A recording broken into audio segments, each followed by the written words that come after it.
Hello, I'm Courtney Brain, and I'm the founder of Something Positive for Positive People. Here's some more of those therapy nuggets that I want to drop here. One of the nuggets that my therapist dropped on me in yesterday's session. This is a continuation basically from the video I just did. I had a hoodie on before, but yeah, I feel like there are a lot of things that are just like cooking up in here that I want to get out, and it's important to me that I do it while it's there. Otherwise, I might mess around and lose it. So I want to make the time to just share these kinds of things now before they go away or before they turn into something else, because that's how impactful these therapy sessions are for me. And oftentimes I'll go into them and I won't even have anything to talk about. At least I think I don't have anything to talk about. And then we'll get in there and I'll start to bring up, just something random. And somehow, some way, we'll get a little bit deeper into what that thing is. And most recently, with our sessions, we were talking about just how I have not been able to really relax into the experiences that I've been having lately. I've been experiencing a lot more success with my business, a lot more consistent opportunities to speak and present at conferences, as well as receiving funding and donations. And I'm constantly ready for the next thing. And he brought up, my competitive nature, especially as a former athlete. And I think that that's just something that doesn't go away. There are very intense aspects of our identities that they've been nurtured, and it's part of nature. Like, if it's in us, it's in us. And if we put it into the environment where it can thrive, it's going to. And I found an environment where it's able to thrive, which is through entrepreneurship, if you will. And while I don't necessarily make a lot of money, but the organization is able to function. So to put it that way.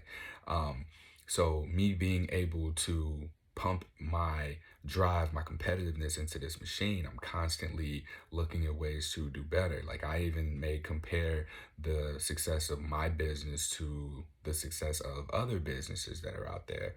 And I'm looking at them like, dang, why is it that this one is so seemingly successful? Why are people talking about this? Why are people supporting this? Why aren't people supporting mine? Why aren't people talking about mine? And so it's a matter of me looking at that, like, what can I be doing? What can I continue to be doing in order to get things to continue to progress? Because I'm not comfortable, and I'm the kind of person who, I caught myself, there was a point in time where I was comfortable. I was able to pay my bills, and I was able to do everything I needed to do, a little bit of what I wanted to do. And since having moved to Portland and started doing things a little different, I got another part-time job in addition to running the nonprofit, and I've just been in go, go, go, go, go mode. And I haven't been able to just relax into the success that has been happening so far. But regardless of, like, if you look at it statistically or numerically, between the money I was making back in St. Louis versus the money that I'm making now here in Portland, and if you look at the growth that the nonprofit has experienced, you'd say, dang, that's success worth celebrating. But to me, it's like, how are you going to compare, having a few dimes to a few dollars? Like, that is a significant increase, but in the grand scheme of things, it doesn't really mean anything. So I had to speak to my therapist about, that type of analogy where we were talking about money. And I've been very open about financial insecurity. Like, this is something that has been really prevalent in my household growing up. Everything revolved around money. We were always like stressed about it, or we needed to make more of it. And it was just something that was always prevalent. So here I am as an adult, and I still kind of have those mindsets and those beliefs. And I caught myself thinking to myself, okay, I'm finally like comfortable. Like, let me coast here a little bit. And then I thought, like, wait, why would I coast here in order to maintain this lifestyle when the reward for risking receiving more is going to be clearly significantly greater than me staying here? And it's not just a fear of failure that I'm driven by. It's more of there's been a fear of success and what that means for me. What happens when I get a lot of money? Because a lot of the programming that I've had growing up, just in my home and in my environments that I've been placed in, has been money changes people. More money, more money, more money, more power. But like, I think about the rap songs that I was even hearing at the time, like more money, more problems. That's what it is. More money, more power. Yeah, but also more money, more problems. But the thing that my therapist expressed me focusing on, going back to the competitive piece and then that mindset of essentially like a poor mindset, it came down to what the money symbolizes. And if I looked at it like, okay, removing the money from this, it symbolizes like a scarcity, poor, impoverished victim mindset versus the mindset of someone who knows that they're going to always be okay, knows that they can trust themselves to have an abundance, someone who can trust themselves to um, be able to continue to support themselves, provide for themselves, and if something were to happen, they'll be okay. So it's really been a major shift for me to have to go from thinking about my financial situation, for example, in terms of like that scarce mindset versus abundant mindset. And I've still been struggling with that. And our most recent conversation, having put it into perspective, like made me start to like, I challenge it now. I challenge it because I don't look at money as I am spending this on this. It's not an even exchange, it's an investment. So where I'm putting my finances, where I'm putting my money now is I'm putting it into myself, I'm putting it into what's important to me. So I'm a priority to myself. Something positive for positive people is a priority to me.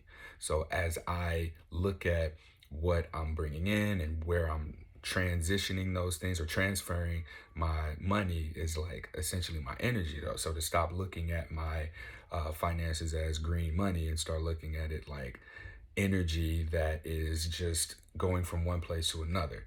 And am I putting it in places that are reciprocal to me? Am I investing in people who give a F about me? Am I investing in things that are fueling my spirit? Am I doing what I'm supposed to be doing? And is there like a return at all? Is there a return on the investments? One of the things that I stopped doing was going out to bars and buying drinks at the bar. Like if I do go out, like I might have like a CBD soda or something. But what I saw for myself after this reflection was that when I'd go out, when I was having a full-time job, I would easily spend $150, $300 on a weekend out. Do you know what $300 over the course of a weekend is? That's a flight. That's a flight, sometimes round trip to a place. And that's just one night or one weekend's worth of spending on like 3 hours of an experience that, you end up waking up regretting because you woke up hungover. So when I started to look at my past experiences of that and deciding that I want to travel more, it wasn't about money. It became about these experiences. I want to have these experiences I want to have this experience more than I want to have that experience, is ultimately what it came down to. I want to go new places. I want to see new things. I want to see different people. I want to live experiences that I'm not able to do on repeat. And if I wanted to do that, I had to stop doing things that I had to do on repeat, seeing the same people, doing the same things. And now that I have like this framework of understanding of what that does, like traveling is something that energizes me. Going to new places energizes me. I get to essentially practice reinforcing who I am because I go into a new environment and I expand a little bit in becoming more of a person that I'm hoping for myself to be, so that when I come back into my existing environment, I want to integrate that. I want to bring that newness into my old environments and make sure that I'm still that growing person, because that's one of my values. I very much value growth, and I've labeled it evolution. So what my values are: evolution, peace, liberation, and connection. is probably not where I want to place that value, because like overall that's like at the peak of my motivation, and I can speak to that at another time. But to understand the importance of being able to grow and develop and become more of who I am, I'm looking at these experiences that I'm having through therapy as untangling the knots, these cords between an emotion and then a trigger. And there's a lot of situations in between where that cord connects. And so with therapy, we're able to take one of those cords and unpack it, untangle it, so that we can see what the commonality is and then begin to continue to untangle more of those situations, so that when future situations come up, I'm able to get straight to the point. Oh, I'm feeling this way because of this particular trigger. Here is what my tool is to navigate that. That's it. That is as simple as I can put it. I can't get more clear than that. So in reference to my relationship with money, it's really not about my relationship with money. It's about my relationship to my priorities and my experiences. What do I value?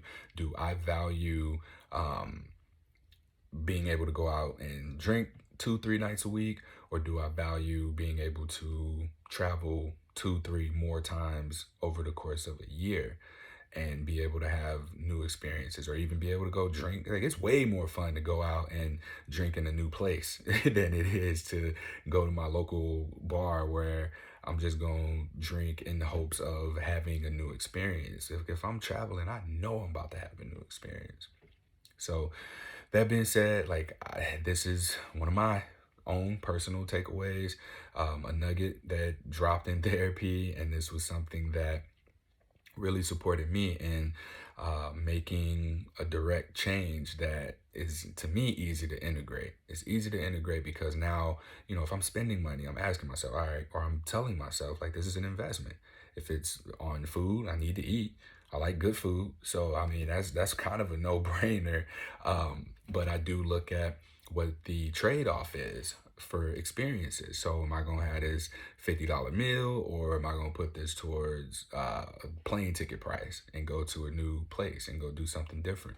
And am I going to do this like here, like where I can cook and make groceries, or can I just limit my out experiences to when I'm going to another place? So this reframe is something that is fueling me, is keeping me going. I'm excited. I enjoy this process of creating more experiences for myself now. And I'm yeah, I'm fired up. Like, I'm having fun now. I'm actually having fun. And even with this video, I think that this was the first time I was able to put it into those words. So I hope this makes sense.